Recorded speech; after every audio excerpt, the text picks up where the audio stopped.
Assalamualaikum warahmatullahi wabarakatuh. Pada part pertama, kita sudah belajar bagaimana caranya menentukan mata dominan yang kita gunakan saat membidik dalam memanah.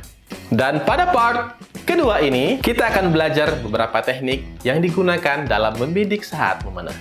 Namun sebelum masuk ke topik pembahasan, ada beberapa istilah yang harus kita pahami supaya nanti lebih mudah dalam memahami konteksnya.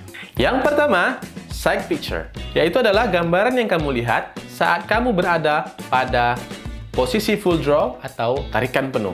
Apa saja yang bisa kamu lihat saat tarikan penuh? Posisi busur, kemiringan busur, posisi anak panah, jarak target, ukuran target, dan lain-lain. Itu semua akan direkam di dalam memori bawah sadar. Yang kedua, anchor level, yaitu tinggi rendahnya anchor kamu dalam memanah. Bisa semata, sepipi, sekumis, sedagu, seleher, atau sedada. Yang ketiga, point on distance atau jarak on point, yaitu jarak di mana kamu bisa membidik titik X supaya anak panah kamu tepat mengenai X. Oke, inilah beberapa teknik yang bisa digunakan saat membidik dalam memanah. Yang pertama, membidik tanpa membidik. Cara ini biasanya lebih dikenal dengan instinctive shooting atau memanah dengan insting. Teknik ini biasanya banyak digunakan oleh para pemanah berkuda dan para pemanah cepat atau fast shooting archer. Para pengguna teknik ini biasanya kalau ditanya bagaimana caranya membidik, mereka nggak bisa jelaskan. Pokoknya, lihat ke target, tarik busur, lepas. Secepat itu. Sama seperti saat dulu waktu kita masih kecil, kita melempar mangga atau melempar jambu. Kita lihat itu mangga, kemudian kita ambil batu, lalu kita ancang-ancang tanpa membidik, lalu kita lempar dan kena. Padahal kita nggak pernah membidik kan? Dalam bidikan insting atau instinctive shooting, memori bawah sadar merekam sight pictures. Makanya, teknik ini yang paling sulit dilakukan karena membutuhkan waktu yang tidak sedikit untuk membiasakannya. Tapi sekaligus paling praktis. Karena jika sudah terbiasa, akan sangat cepat dalam melakukannya. Itulah instinctive aiming atau membidik dengan insting.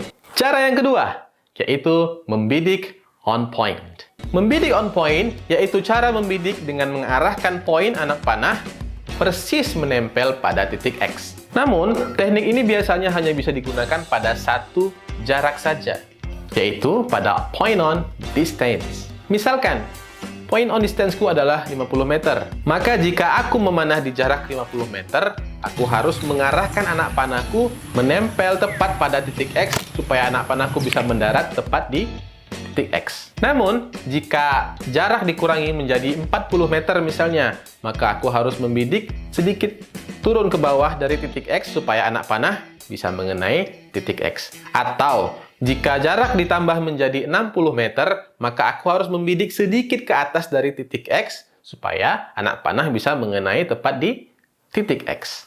Pertanyaannya, apakah ada orang yang bisa memanah di semua jarak tapi menggunakan teknik bidikan on point? Jawabannya ada. Tapi konsekuensinya, dia harus merubah anchor point dia atau anchor level dia sesuai dengan jarak yang akan dia mainkan. Misalnya, untuk memanah di jarak 20 meter, anchor point berada di mata, 30 meter di sekitar pipi, 50 meter di bibir, 70 meter di dagu, dan seterusnya. Semakin jauh jarak memanah, semakin turun anchor point level menjauhi mata untuk bisa menggunakan teknik membidik on point. Teknik yang ketiga, membidik dengan gap. Gap artinya jarak. Membidik dengan gap artinya memberikan jarak antara titik X dengan titik referensi.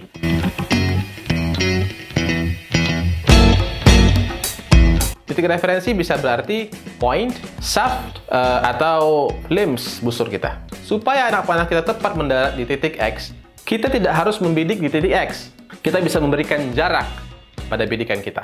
Ada beberapa cara dalam teknik bidikan dengan gap ini. Yang pertama adalah gap pada target, yaitu dengan memberikan jarak dari titik X pada target.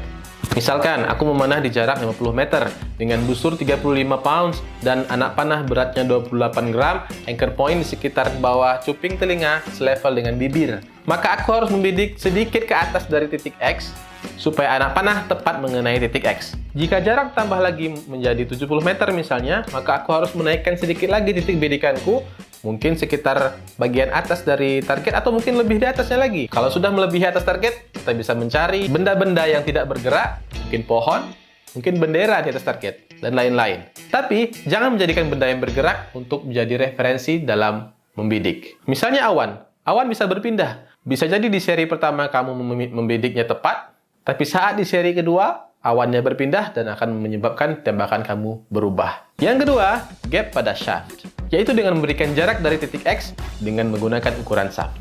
Misalkan kamu harus memberikan jarak 3 kali ukuran shaft dari titik X untuk bisa mengenai titik X. Yang ketiga, gap pada lem busur, yaitu dengan cara menghafal bentuk lem yang kemudian dikonversikan kepada jarak tembak. Misalkan, untuk membidik di jarak 20 meter, maka lem yang lilitan bagian atas disejajarkan pada titik X. Kemudian di jarak 30 meter, di bawah sedikit daripada titik yang sebelumnya. Kemudian turun lagi ke 40 meter misalnya, maka titiknya akan berada pada bagian bawah lilitan. Harus disejajarkan dengan titik X. Dan kemudian di 50 meter, titiknya harus di on point.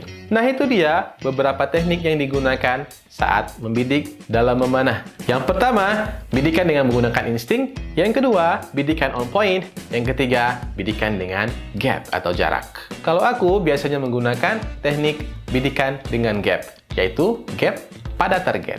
Coba tulis di komentar, kamu sukanya teknik bidikan yang mana?